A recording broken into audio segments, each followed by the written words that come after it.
Bonjour tout le monde. Dans cette série de vidéos nous allons traiter la notion du dessin technique en plusieurs parties.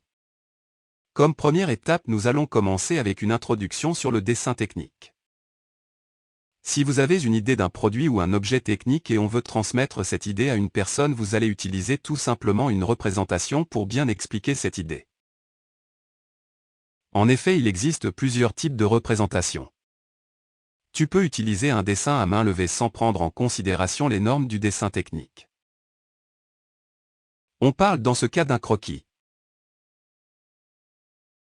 On peut expliquer notre idée à l'aide d'un schéma, soit un schéma légendé avec des détails ou fonctionnels qui expliquent le fonctionnement, les liaisons et les mouvements possibles entre les composants de ce mécanisme. Dans la phase de conception, la modélisation 3D de l'objet réalisée généralement à l'aide d'un logiciel de CAO, conception assistée par ordinateur. Il existe aussi le dessin par projection 2D sur plusieurs vues en respectant les normes et règles du dessin technique qui est le sujet de notre cours.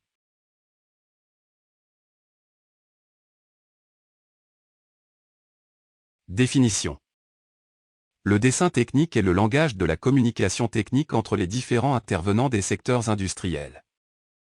Il permet de représenter graphiquement ou schématiquement un objet technique. Vu que le dessin est un langage de communication, donc il doit présenter des règles et des normes à respecter. La première norme est le format. Le format désigne la taille de la feuille sur laquelle on exécute le dessin. Il existe plusieurs formats. Le format de la feuille qu'on utilise usuellement est dit le format A4.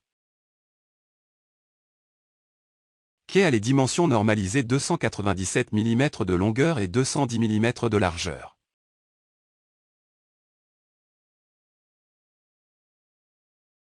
Si on met deux feuilles A4 l'une à côté de l'autre suivant leur largeur, on obtient un nouveau format dit le format A3 dont la largeur est de 297 cm et sa longueur est de 420.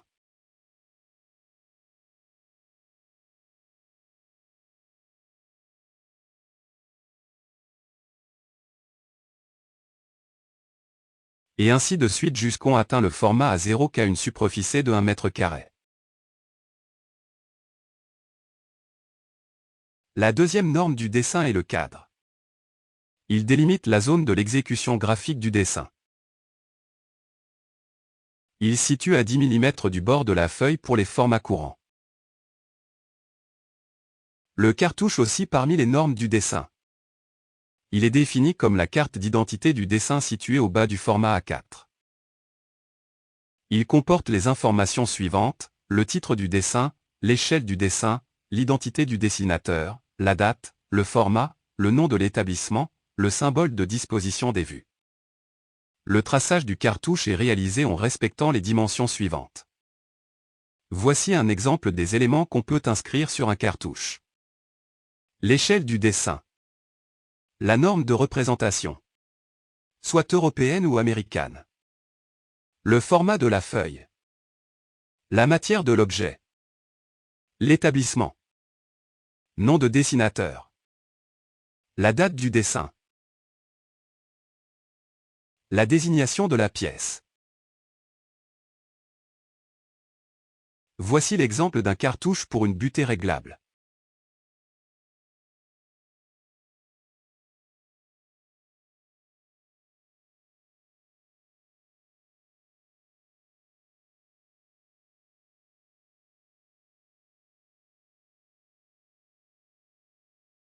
Une chose à signaler est que dans un dessin on doit utiliser des écritures normalisées pour décrire un détail.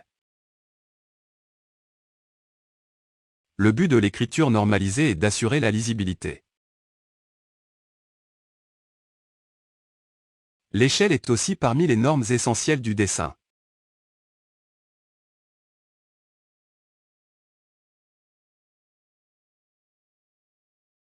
Certains objets sont trop petits ou trop grands pour être dessinés à leur taille réelle.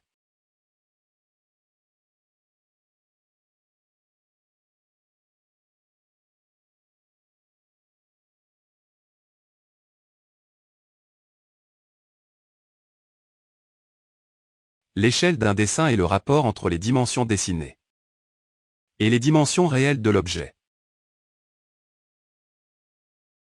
Il existe 3 possibilités pour une échelle de dessin. Soit agrandissement ou réduction. Comme on dessine par les vraies grandeurs.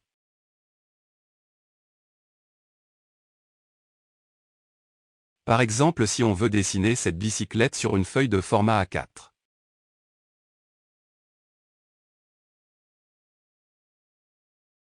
La longueur réelle est de 1700 mm, alors la longueur dessinée est de 170 mm. L'échelle dans ce cas est le rapport entre la dimension dessinée sur le dimension réelle, soit 1700 sur 170. Donc le rapport de réduction est de 1:10. La nomenclature. C'est la liste complète des pièces qui constituent un ensemble dessiné. Et aussi les types de traits utilisés. Chaque représentation sont différents et selon des règles on va voir dans la deuxième partie de ce cours. Les types de dessins techniques. Le dessin en perspective. Il représente l'objet en volume. Il le montre tel que l'œil pourrait le voir. Les dimensions de l'objet ne sont pas forcément respectées. 2. Dessin en vue éclatée. Le dessin en vue éclatée représente en perspective les pièces d'un objet les unes par rapport aux autres. Il permet de mieux comprendre le fonctionnement et le montage de l'objet.